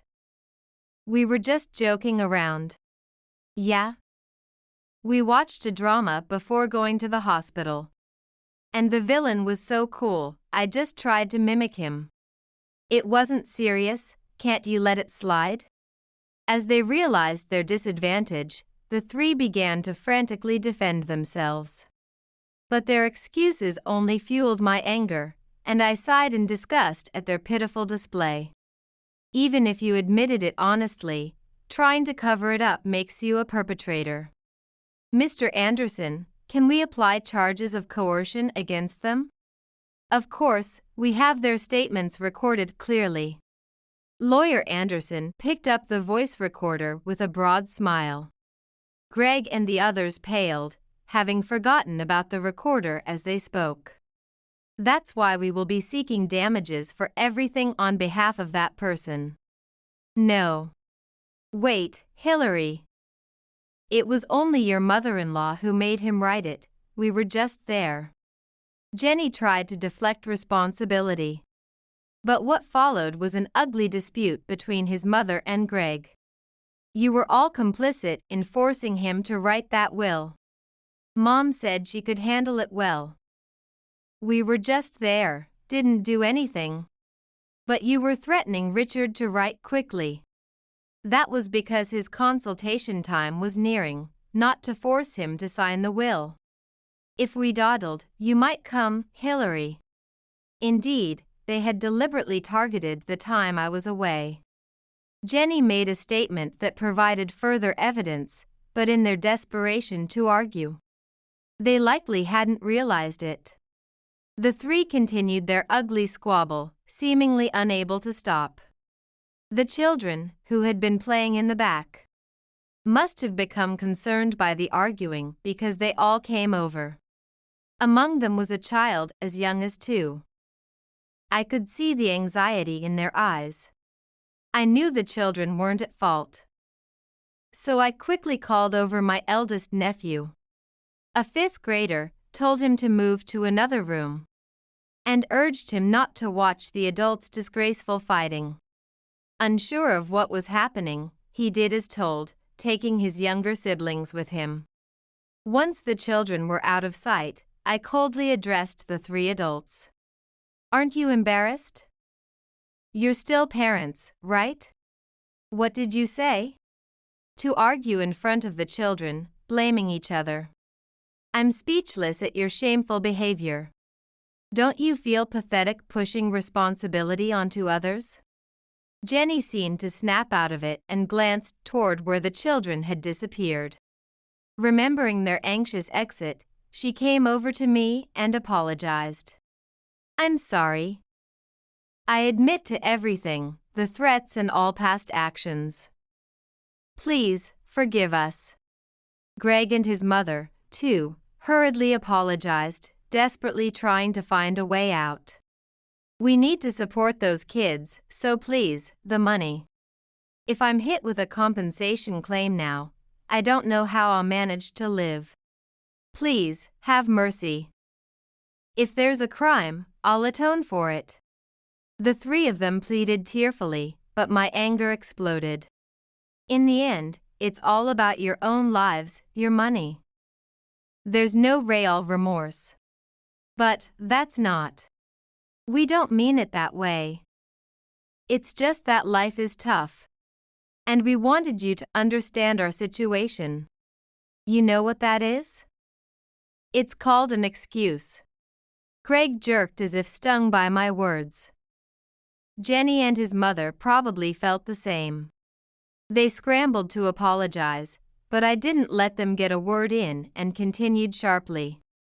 No matter how much you apologize, I have no intention of forgiving you. If you're really concerned about the children, then work harder and pay back what you owe. All this happened because you forced Richard to do those things. Why should I forgive you? That's absurd. The three found no words to counter mine. If you understand, then please leave. This house is a precious place filled with my memories. And I have no intention of sharing my life with you. Please, Hillary. Forgive us. We were wrong. Hillary, please. Their desperate pleas continued. But I coldly threatened to call the police if they spoke further. Realizing the seriousness of a police report, they quickly gathered their children and belongings and left my home. Lawyer Anderson and I watched with cold eyes as the dysfunctional family members exited. After making sure they had left, we immediately locked the door. Finally, it's over, I sighed in relief alongside Lawyer Anderson. I then asked Lawyer Anderson to proceed with the compensation claim process, which he had already prepared thoroughly. The claim was processed smoothly, and the three were billed a combined sum of $30,000 for coercing Richard into writing the will. They couldn't afford the large sum and proposed a settlement, but I refused to compromise. You'll pay in full. Because they couldn't negotiate, their lives changed drastically. The mother had to care for 6 children alone from morning till night. Greg and Jenny worked non-stop, living in poverty. They sold the mother's house and moved into a cramped apartment with 9 people. Although they managed to repay the compensation without fail, their life never regained comfort. And it seemed their hardship would continue until the youngest child became an adult. Thus, I successfully cut ties with them. Even after sorting through the possessions, I continued living in that house. I kept working, and occasionally my colleagues would visit, which helped alleviate any loneliness. Here's today's offering. I would say daily, joining my hands in prayer and telling Richard about my day. It was our last promise, after all. Even if I become frail and need hospitalization, I'll continue to pray for you every day. On that day, Richard had asked me for one last thing, to talk to him in front of his portrait daily. I love our talks and your voice. I want it to reach me even in heaven. With those words, Richard had passed away. I vowed to keep our promise until the day I would join him. The factory was like another member of our family as we grew up. Its buzz and hum seemed as familiar as the voice of any relative. When I was only a child, Dad founded it and built it from the ground up into a name that all the local supermarkets wanted to carry. It was up to my brother David and I to continue things after he went away. Are you prepared to step up, Jinnah? On the day we took over, David had stated, "This isn't kid stuff." Even though he was just 3 years older, he occasionally behaved like a stern old man. "Yeah, I've been ready," I said, feeling more assured than I actually was. Well, I was content to stay in the background and manage the staff and make sure everyone was where they needed to be. David had always been the public face of the company, interacting with suppliers and customers. Our abilities complemented one another, and we collaborated well. The factory was operating more efficiently than before, but what about personal life? That was a different matter. I wasn't particularly gregarious. I preferred quiet nights at home over gatherings for networking or parties. Meeting Tom altered that. I have vivid memories of that evening. I let David take me to a business mixer on one of those few occasions. At the bar, I was sipping my drink and making plans to get out when Tom sat down next to me. He responded, "You look about as thrilled to be here as I am," with a smile that surprised me. Unsurprised by my own candor, I answered, "I'm just here so my brother stops nagging about my hermit lifestyle." He said, "Ah, siblings can be like that. I'm Tom, by the way." He held out his hand. Gina, his hand was confident but not overbearing when I shook it. As a journalist, Tom covered local business, including my family's cookie empire, presumably. He was astute, skillfully navigating subjects from everyday to intimate with his charm and wit. I was laughing more than I have in months before I realized it. Tom joked, "You really should let me write a piece on you. The air's behind the cookies," or something like that. So I assumed he was kidding. "Let's not," I murmured, sounding harsher than I meant to. "I prefer keeping my life out of the papers." He nodded and did not press, which I liked. "Fair enough," he said. I was reluctant at first, but Tom persisted. At first, his communications were lighthearted and playful, but they eventually became more regular and intimate. Eager for the diversion from the daily grind of work, I found myself waiting for them. David saw how I had changed. He approached me about it one evening as we were wrapping up the office. Without holding back, he questioned, "Who's the guy?"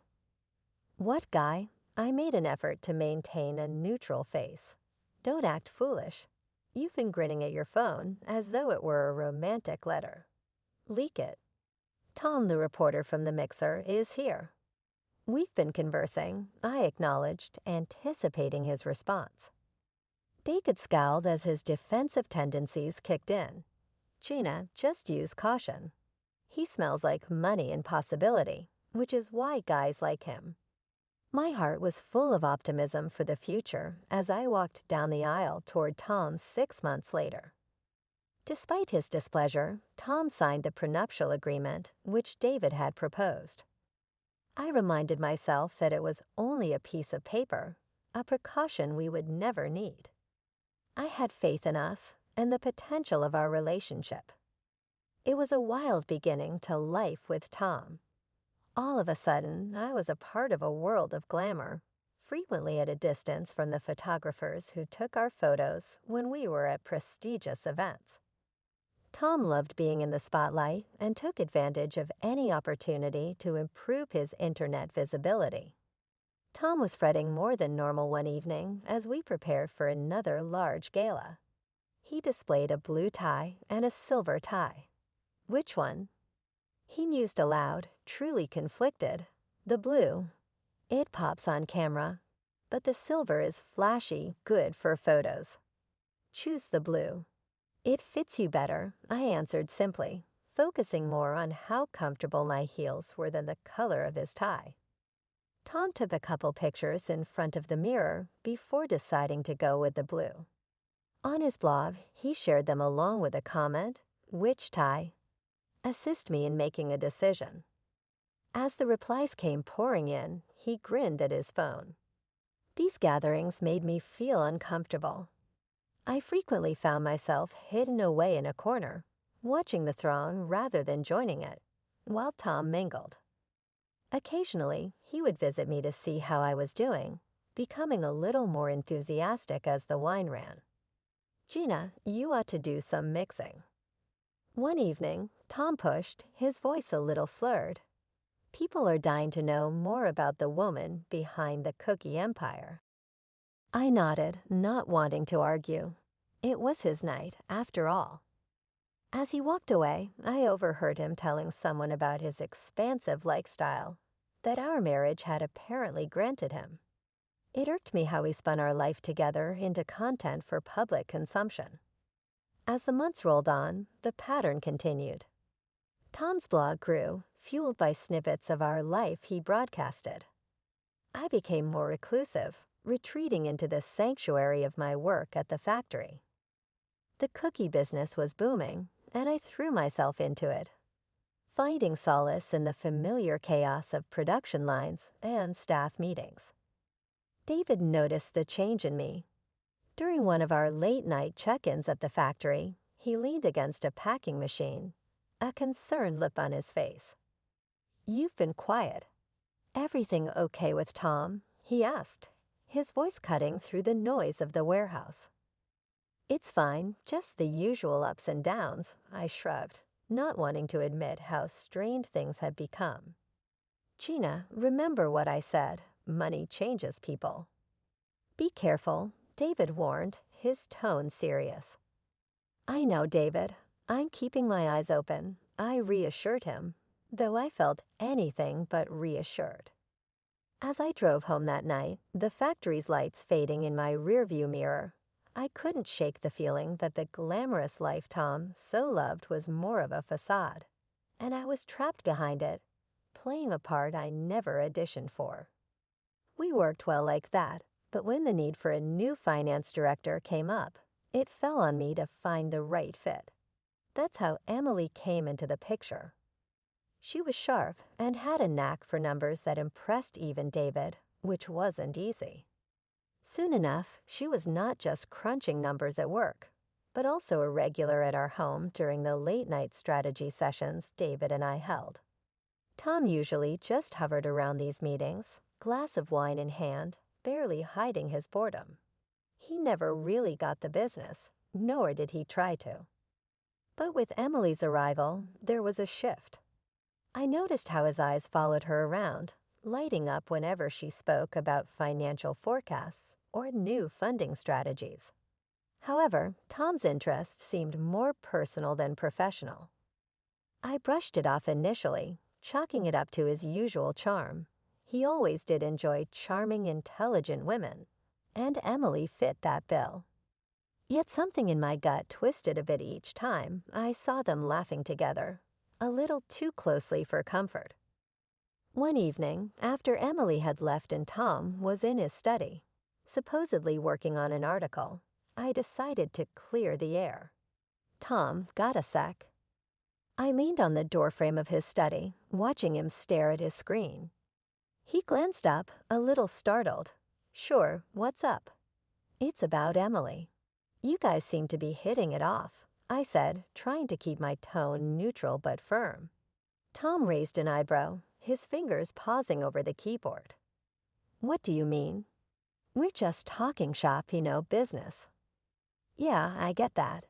Just seems like you're really into those conversations." "Just making sure that's all it is," I pushed, needing to hear him say it. He chuckled a bit too casually. "Gina, you're worrying about nothing. She's smart, got good ideas. That's all I'm interested in." As Tom went back to his typing, I couldn't shake off the discomfort. His reassurances did little to soothe the doubts creeping up on me. I found myself confiding in David more than ever during our late-night sessions after Emily and the other staff had left. "Everything okay with you and Tom?" David asked one night as we reviewed some shipment schedules. "It's fine. He's busy with his trips, and I'm here with the cookies." I shrugged, trying to sound nonchalant. David frowned, not buying it. I don't like that guy much.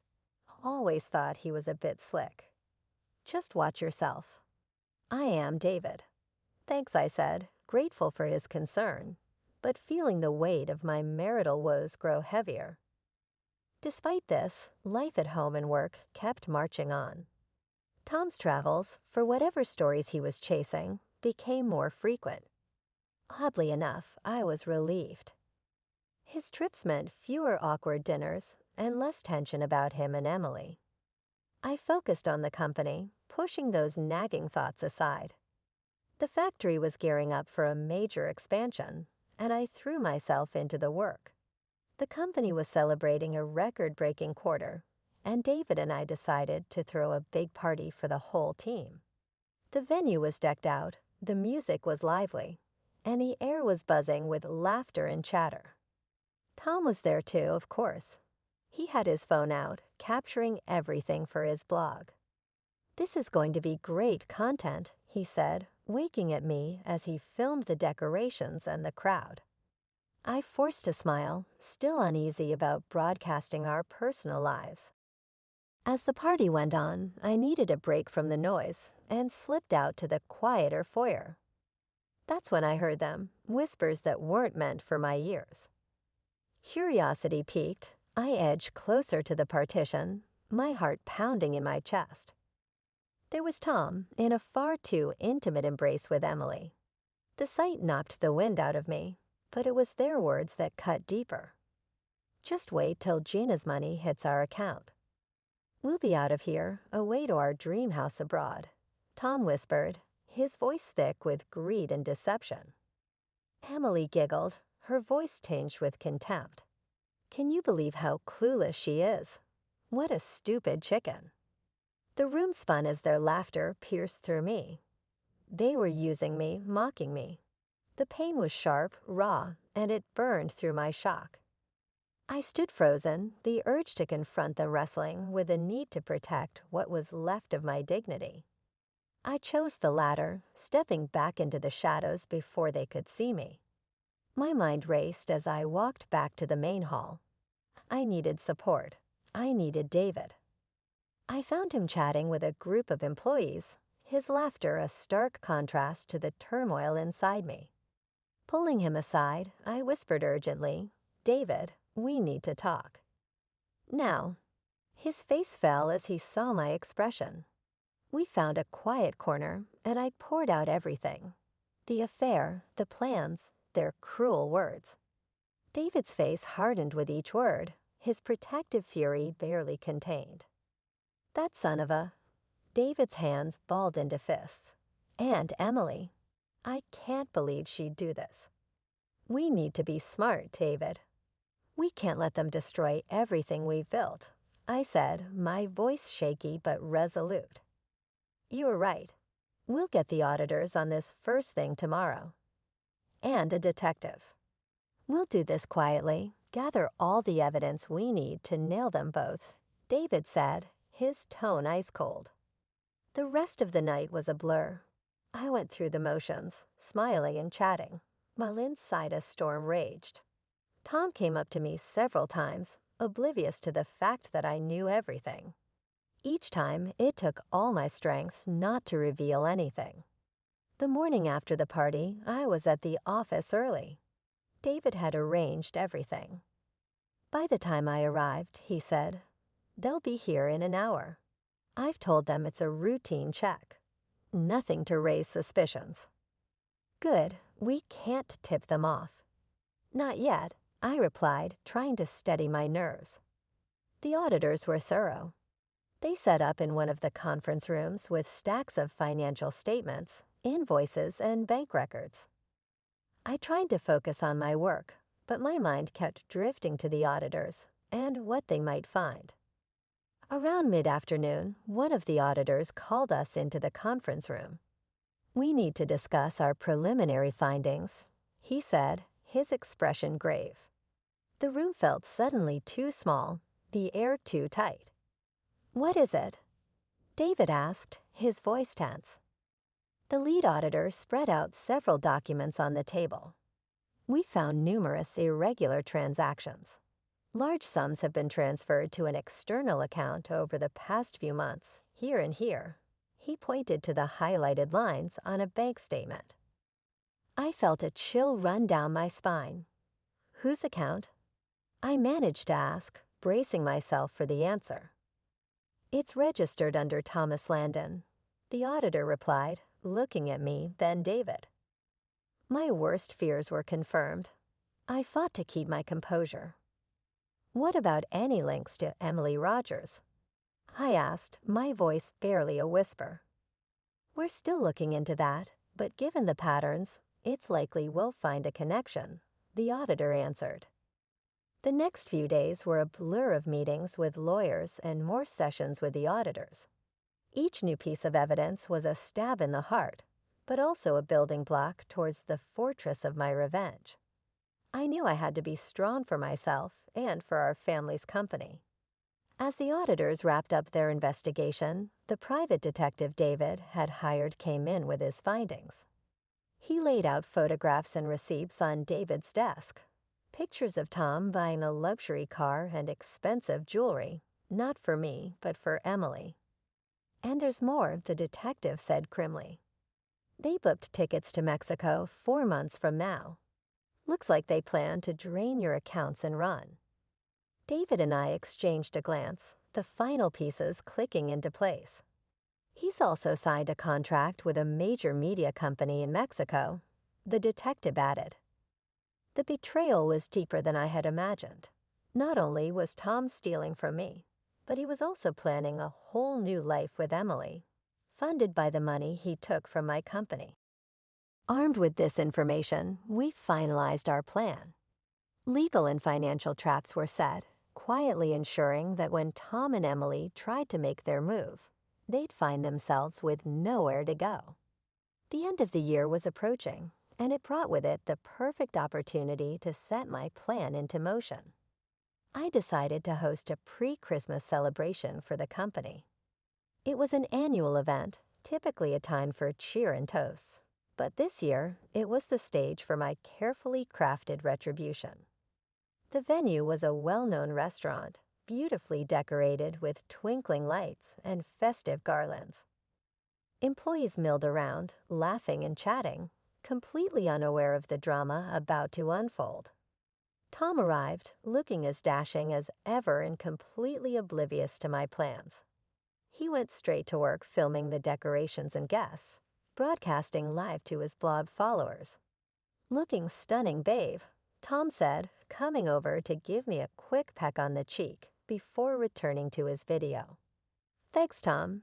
Make sure you get good shots, I said, my tone light, masking the storm inside. The evening progressed smoothly, and after dinner, it was time for the main event. I took the stage to give the annual awards to the employees. This was it. My heart was pounding as I called Emily up first. Let's hear it for Emily Rogers, everyone, this year's standout employee. I announced, my voice steady as applause filled the room. Emily beamed as she walked up, clearly pleased by the recognition. I handed her a beautifully wrapped gift box. Open it later, I whispered, and she nodded, oblivious to the trap. After a few more awards, it was Tom's turn. I saved him for last, making sure the cameras were still rolling. And now for a special recognition.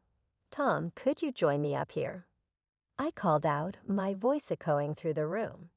Tom looked surprised but pleased as he made his way to the stage. What's this about? He whispered as he joined me under the spotlight. Just a little something to show my appreciation, I said, handing him a similar gift box. Why don't you open it now for everyone to see? Tom, ever the performer, played up his curiosity for the cameras, tearing into the wrapping paper. The moment the contents were revealed, his face went white. Divorce papers and photos of him with Emily. The room fell silent, all eyes on Tom. His mouth opened and closed, but no words came out. He looked around, desperate, but there was no escape. And Emily, why don't you open your gift now too? I called out, my voice clear and strong. With shaky hands, Emily opened her box, pulling out receipts for the car Tom bought her, along with bank statements detailing the stolen money. Tom, usually so composed and confident, stood frozen. The live cameras still broadcasting to his blog captured every moment of his disgrace. There was nowhere for him to hide, no narrative he could spin that would undo the truth laid bare before his audience. I took a deep breath and addressed the room. Ladies and gentlemen, what you're witnessing tonight is not just a revelation, but a betrayal of the worst kind. I began, my voice steady but charged with emotion. For years, this man, I pointed to Tom, and his accomplice, my gaze shifted to Emily, have been siphoning funds from our company. They planned to flee to Mexico, thinking they could escape the consequences of their actions. The silence was palpable, the crowd hanging on every word. Tom, regaining some of his wits, blurted out in a desperate attempt to deflect the blame.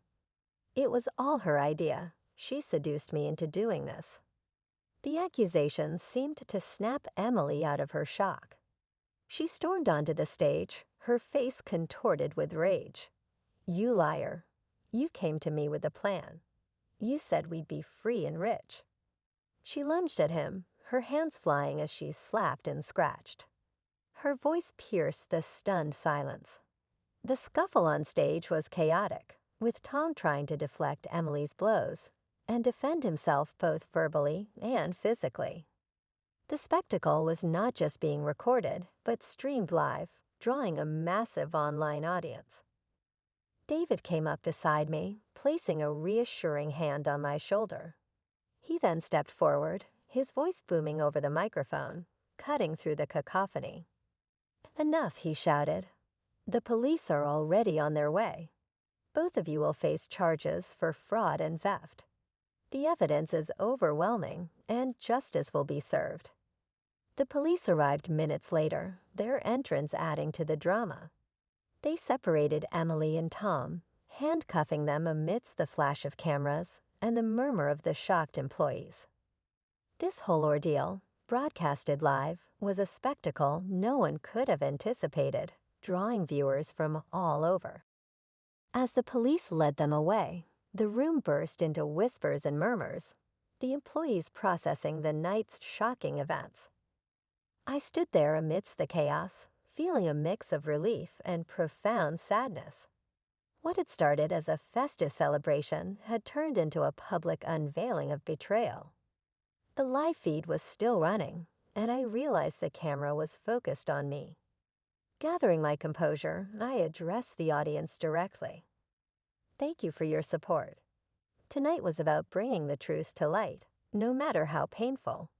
We will rebuild, and we will emerge stronger." The support was immediate and overwhelming.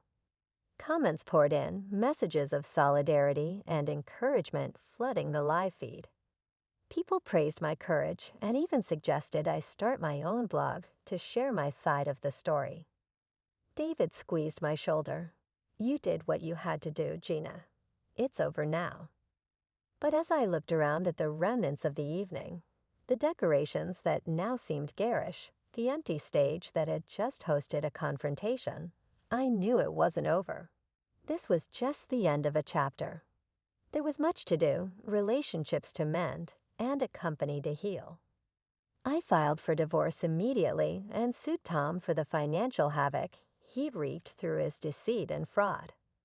The court ruled in my favor, and Tom was ordered to pay a hefty sum in compensation, money that would help stabilize the company's finances and ensure our employees didn't suffer because of his greed. Emily's fate was sealed in court. She was convicted of embezzlement, had to return all the stolen funds, and lost her financial license. The industry ban was the final nail in her professional coffin. Tom's life, meanwhile, fell apart in a dramatic way. After learning of his illegal acts, the Mexican media business he intended to go to canceled his contract. Nobody else wished to come close to him. His professional network fell apart, and his reputation was poisonous. He was forced to shut down his blog as his fans turned against him, horrified by his behavior. Tom arrived unexpectedly one afternoon when I was in my office going over the quarterly performance reports. A shadow of the guy he used to be, he appeared dejected. "Gina, I'm so sorry. Can we have a conversation?" His eyes did not contact mine, and his speech was tremulous. I remained steadfast, the recollection of his treachery still vivid. Tom, there is nothing to discuss. You ought to go, I stated firmly. I've lost everything, Gina. Please, everything. He stepped closer, pleading I just need a chance to explain. I didn't move. Tom, you had your opportunities. I have to handle my business now, if you don't mind. I contacted security without waiting for his answer. Please escort Mr. Landon out. He had just departed. I felt a chapter firmly close behind me as I watched him being brought away. I returned my attention to my workstation, where the future awaited me, and it appeared more promising every day. After learning that Tom was trying to see me, David entered my office. You okay? He inquired, his face worried. I'm all right, David. Actually, it's more than good, I answered, a sincere smile lighting up my face. It's over, and I'm ready to move forward. That's the spirit, smiled David. Speaking of moving forward, how's the blog idea coming along? I gave a hearty nod. Actually, I'm thinking bigger, a video blog or vlog to connect directly with our customers and share our journey. Transparency, recovery, innovation, make it a platform for dialogue. David's gaze brightened. Great concept. It gives the name personality and personalization. Let's take a jump forward instead of merely getting back up. I had a fresh feeling of purpose as the vlog developed. I was constructing a community in addition to rebuilding a business. Every video we uploaded increased support and interest. People valued our candor and the steps we were taking to prevent future betrayals of this nature.